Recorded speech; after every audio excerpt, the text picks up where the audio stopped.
There we go.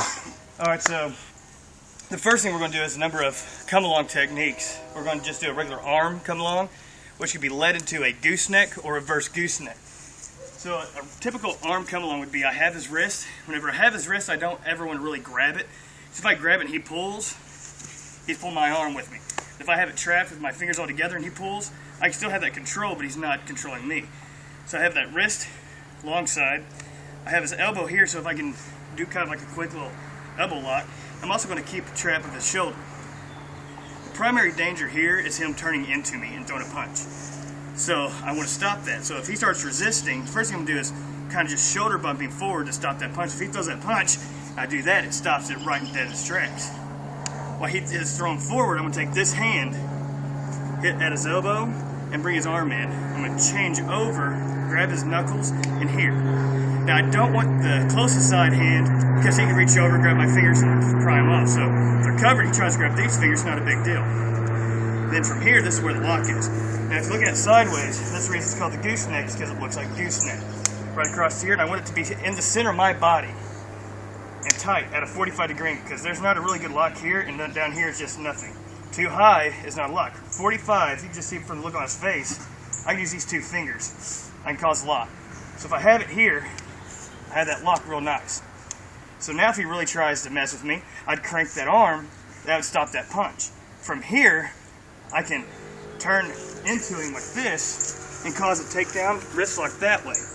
Or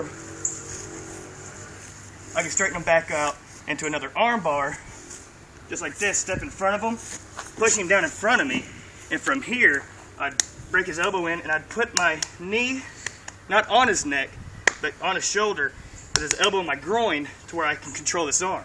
At this point, I say cross your feet, give me your other hand. Now he's being compliant. He's already had pain, he's being compliant now.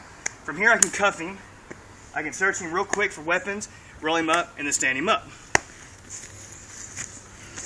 Now, the other come along is the reverse gooseneck. If this is the regular gooseneck, reverse would just be upside down. So from here, I do the same setup here. I'd break it in, but whenever it comes in, I would take his fingers, turn his wrist over, and trap his fingers in a wrist lock. Give him instant arthritis by grabbing his fingers. Same thing here. If he causes that resistance, I can lock him here.